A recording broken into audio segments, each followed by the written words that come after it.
샬롬, 매일 3장 성경 묵상 신약. 오늘은 31차 요한복음 20장에서 21장, 사도행전 1장을 나누겠습니다. 오늘의 묵상 구절은 요한복음 21장 15절에서 17절입니다. 이처럼 그들이 먹은 뒤에 예수께서 시몬 베드로에게 이르시되 요나의 아들 시몬아, 내가 이것들보다 나를 더 사랑하느냐 하시니 그가 그분께 이르되 주여 그러하나이다. 내가 주를 사랑하는 줄 주께서 아시나이다 하매 그분께서 그에게 이르시되 내 어린 양들을 먹이라 하시고 다시 두 번째 그에게 이르시되 요나의 아들 시몬아, 내가 나를 사랑하느냐 하시니 그가 그분께 이르되 주여 그러하나이다. 내가 주를 사랑하는 줄 주께서 아시나이다 하매 그분께서 그에게 이르시되 내 양들을 먹이라 하시고 세 번째 그에게 이르시되 요나의 아들 시몬아, 내가 나를 사랑하느냐 하시니 그분께서 자기에게 세 번째 내가 나를 사랑하느냐고 말씀하시므로 베드로가 근심하며 그분께 이르되 주여 주께서 모든 것을 아시오매 내가 주를 사랑하는 줄 주께서 아시나이다 하니 예수께서 그에게 이르시되 내 양들을 먹이라. 예수를 3번 부인했던 베드로. 그 순간 예수님과 눈까지 마주쳤던 베드로. 베드로가 이르되 사람아, 나는 내가 무슨 말 하는지 알지 못하노라 하더라. 그가 아직 말할 때에 즉시 숱하게 울더라. 주께서 돌이키사 베드로를 바라보시니 베드로가 그분께서 자기에게 하신 말씀 곧 숱하게 울기 전에 내가 나를 3번 부인하리라 하신 주의 말씀을 기억하고. 누가복음 22장 60절에서 61절. 그는 정말 부활하신 예수님을 마주대하기 얼마나 죄송스러웠을까요? 그러나 예수님은 그를 나무라시지도 그 일을 언급지도 않으시고 다만 이렇게 물으십니다. 내가 나를 사랑하느냐? 3번 부인했으니 3번 물으시며 완전히 회복해 하십니다. 두려워 주님을 부인한 베드로가 사실 주님을 여전히 사랑하고 있음을 도망쳐서 나와 통곡하고 회개하며 후회한 것을 아시는 것입니다. 주님은 언제나 우리의 속중심을 보시고 우리의 마음을 원하십니다. 이제 우리가 심판 때 주님을 만날 때에 그분은 우리에게 분명 이것을 물으실 것입니다. 내가 나를 사랑하느냐? 심판 때 우리의 최후 진술은 무엇인가요? 우리의 고백은 무엇일까요? 우리가 무엇을 했느냐가 아닙니다. 내가 주를 사랑하였는지 그것이 최후 진술이 될 것입니다. 주님 사랑합니다. 내가 그들 안에 있고 아버지께서 내 안에 계시나니 이것은 그들이 하나 안에서 완전해지게 하려 함이며 아버지께서 나를 보내신 것과 또 아버지께서 나를 사랑하신 것 같이 그들도 사랑하신 것을 세상이 알게 하려 함이니이다. 요한복음 17장 23절. 오늘의 묵상 제목은 최후 진술이었습니다. 오늘의 묵상을 기억하며 오늘의 말씀 요한복음 20장, 21장, 사도행전 1장을 읽겠습니다. 주간의 첫날 이른 새벽에 막달라 사람 마리아가 무덤에 가서 보니 무덤 어기를 막은 돌이 이미 옮겨져 있었다. 그래서 그 여자는 시몬 베드로와 예수께서 사랑하시던 그 다른 제자에게 달려가서 말하였다. 누가 주님을 무덤에서 가져갔습니다. 어디에 두었는지 모르겠습니다. 베드로와 그 다른 제자가 나와서 무덤으로 갔다.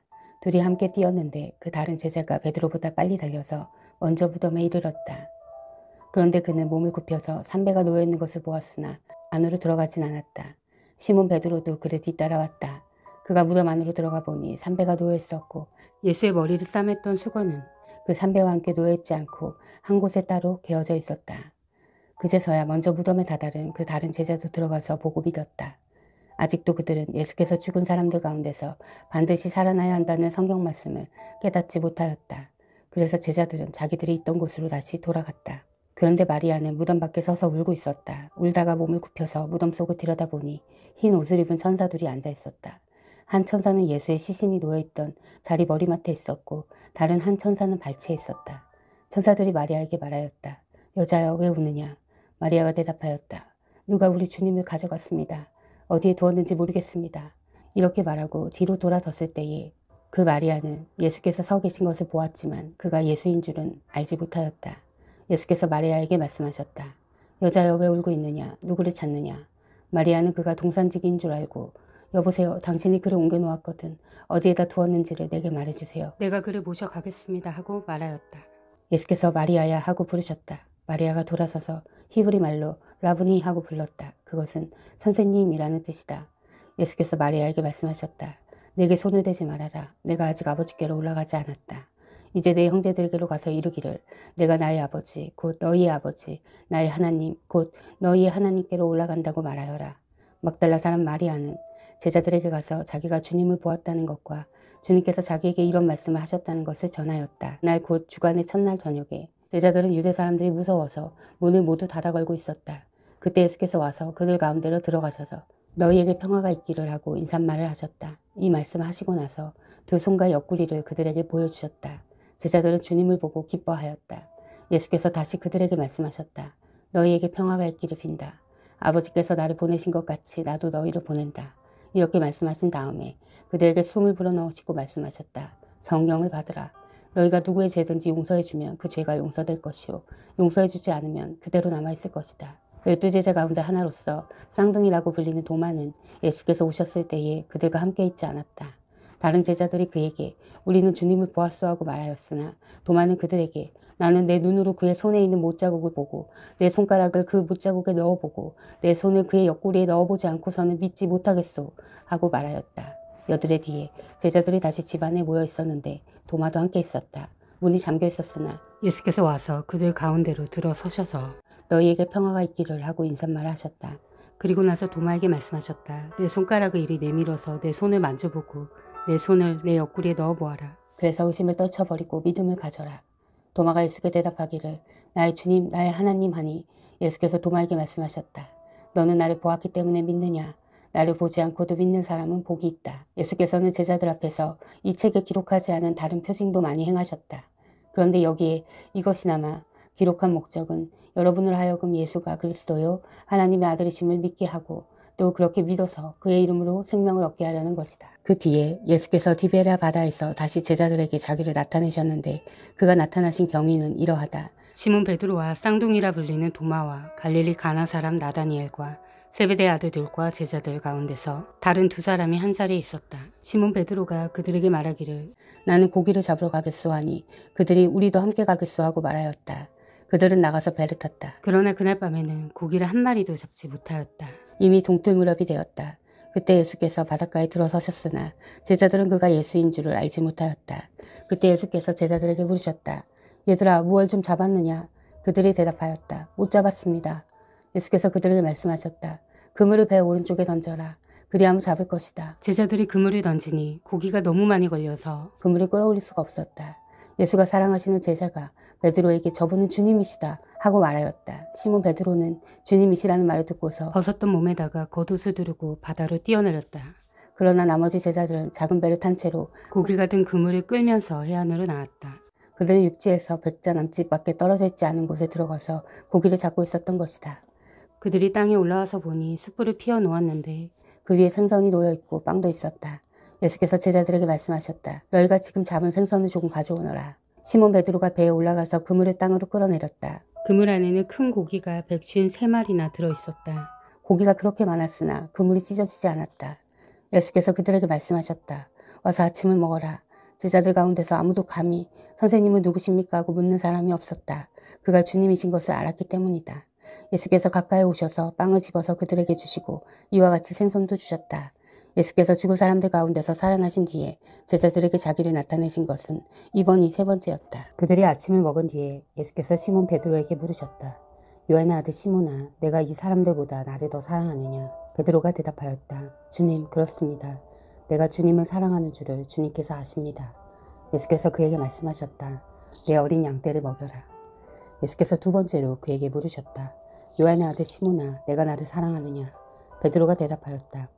주님, 그렇습니다. 내가 주님을 사랑하는 줄을 주님께서 아십니다. 예수께서 그에게 말씀하셨다. 내 양떼를 쳐라. 예수께서 세 번째로 물으셨다. 요한의 아들 시몬아, 내가 나를 사랑하느냐? 그때의 베드로는 예수께서 내가 나를 사랑하느냐 하고 세 번이나 물으심으로 불안해서 주님, 주님께서는 모든 것을 아십니다. 그러므로 내가 주님을 사랑하는 줄을 주님께서 아십니다. 하고 대답하였다. 예수께서 그에게 말씀하셨다. 내 양떼를 먹여라. 내가 진정으로 내게 말한다. 내가 젊어서는 스스로 띠를 띠고 내가 가고 싶은 곳을 다녔으나 내가 늙어서는 남들이 내 팔을 벌릴 것이고 너를 묶어서 내가 바라지 않는 곳으로 너를 끌고 갈 것이다. 예수께서 이렇게 말씀하신 것은 베드로가 어떤 죽음으로 하나님께 영광을 돌릴 것인가를 암시하신 것이다. 예수께서 이 말씀을 하시고 나서 베드로에게 나를 따라라 하고 말씀하셨다. 베드로가 돌아다 보니 예수께서 사랑하시던 제자가 따라오고 있었다. 이 제자는 마지막 만찬 때 예수의 가슴에 기대어서 주님, 주님을 넘겨줄 자가 누구입니까? 하고 물었던 사람이다. 베드로가 이 제자를 보고서 예수께 물었다. 주님, 이 사람은 어떻게 되겠습니까? 예수께서 말씀하셨다. 내가 올 때까지 그가 살아있기를 내가 바란다고 한들 그것이 너와 무슨 상관이 있느냐? 넌 나를 따라라. 이 말씀이 믿는 사람들 사이에 퍼져나가서 그 제자는 죽지 않을 것이라고들 하였지만 예수께서는 그가 죽지 않을 것이라고 말씀하신 것이 아니라 내가 올 때까지 그가 살아있기를 내가 바란다고 한들 그것이 너와 무슨 상관이 있느냐 하고 말씀하신 것뿐이다. 이 모든 일을 증언하고 또 이 사실을 기록하는 사람이 바로 이 제자이다. 우리는 그의 증언이 참되다는 것을 알고 있다. 예수께서 하신 일은 이 밖에도 많이 있어서 그것을 낱낱이 기록한다면 이 세상이라도 이 기록한 책들을 다 담아두기에 부족할 것이라고 생각한다. 데오빌로님, 나는 첫 번째 책에서 예수께서 행하시고 가르치신 모든 일을 다루었습니다. 거기에 나는 예수께서 활동을 시작하신 때로부터 그가 택하신 사도들에게 성령을 통하여 지시를 내리시고 하늘로 올라가신 날까지 하신 모든 일을 기록했습니다. 예수께서 고난을 받으신 뒤에 자기가 살아계심을 여러 가지 증거로 드러내셨습니다. 그는 40일 동안 그들에게 여러 차례 나타나시고 하나님 나라에 관한 일들을 말씀하셨습니다. 예수께서 사도들과 함께 잡수실 때에 그들에게 이렇게 분부하셨습니다. 너희는 예루살렘을 떠나지 말고 내게서 들은 아버지의 약속을 기다려라. 요한은 물로 세례를 주었으나 너희는 여러 날이 되지 않아서 성령으로 세례를 받을 것이다. 사도들이 한 자리에 모여있을 때에 예수께 여쭈었다. 주님께서 이스라엘에게 나라를 되찾아 주실 때가 바로 지금입니까? 예수께서 그들에게 말씀하셨다. 때나 시기는 아버지께서 아버지의 권한으로 정하신 것이니 너희가 알 바가 아니다. 그러나 성령이 너희에게 내리시면 너희는 능력을 받고 예루살렘과 온 유대와 사마리아에서 그리고 마침내 땅끝에까지 이르러 내 증인이 될 것이다. 이 말씀을 하신 다음에 그가 그들이 보는 앞에서 들려 올라가시니 구름에 쌓여서 보이지 않게 되었다. 예수께서 떠나가실 때에 그들이 하늘을 쳐다보고 있는데 갑자기 흰옷 입은 두 사람이 그들 곁에 서서 갈릴리 사람들아 어찌하여 하늘을 쳐다보면서 서 있느냐. 너희를 떠나서 하늘로 올라가신 이 예수는 하늘로 올라가시는 것을 너희가 본 그대로 오실 것이다 하고 말하였다. 그리고 나서 그들은 올리브산이라고 하는 산에서 예루살렘으로 돌아왔다. 그 산은 예루살렘에서 가까워서 안식일에도 걸을 수 있는 거리에 있다. 그들은 성 안으로 들어와서 자기들이 묵고 있는 다락방으로 올라갔다. 이 사람들은 베드로와 요한과 야고보와 안드레와 빌립과 도마와 바돌로메와 마테와 알페오의 아들 야고보와 열심당원 시몬과 야고보의 아들 유다였다. 이들은 모두 여자들과 예수의 어머니 마리아와 예수의 동생들과 함께한 마음으로 기도에 힘썼다. 그 무렵에 신도들이 모였는데 그 수가 120명쯤이었다. 베드로가 그 신도들 가운데 일어서서 말하였다. 형제자매 여러분, 예수를 잡아간 사람들의 앞잡이가 된 유다에 관하여 성령이 다윗의 입을 빌어 미리 말씀하신 그 성경 말씀이 마땅히 이루어져야만 하였습니다. 그는 우리 가운데 한 사람으로서 이 직무의 한 몫을 맡았습니다. 그런데 이 사람은 불의한 싹수로 밭을 샀습니다. 그러나 그는 거꾸러져서 배가 터지고 청재가 쏟아졌습니다. 이 일은 예루살렘에 사는 모든 주민이 다 알고 있습니다. 그래서 그들은 그 땅을 자기들의 말로 아들다마라고 하였는데 그것은 피의 땅이란 뜻입니다. 시편에 기록하기를 그의 거처가 폐허가 되게 하시고 그 안에 사는 사람이 없게 하십시오 하였고 또 말하기를 그의 직분을 다른 사람이 차지하게 해주십시오 하였습니다. 그러므로 주 예수께서 우리와 함께 지내시는 동안에 곧 요한이 세례를 주던 때로부터 예수께서 우리를 떠나 하늘로 올라가신 날까지 늘 우리와 함께 다니던 사람 가운데서 한 사람을 뽑아서 우리와 더불어 부활의 증인으로 삼아야 할 것입니다. 그리하여 그들은 바사바라고도 하고 유스도라고도 하는 요셉과 마띠아 두 사람을 앞에 세우고서 기도하여 아뢰었다. 모든 사람의 마음을 다 아시는 주님께서 이 두 사람 가운데 누구를 뽑아서 이 섬기는 일과 사도직의 직분을 맡게 하실지를 우리에게 보여주십시오. 유다는 이 직분을 버리고 제갈 곳으로 갔습니다. 그리고 그들에게 제비를 뽑게 하니 마띠아가 뽑혀서 11 사도와 함께 사도의 수에 들게 되었다. 아멘. 사랑하는 형제자매 여러분, 주님이 곧 오십니다. 마라나타.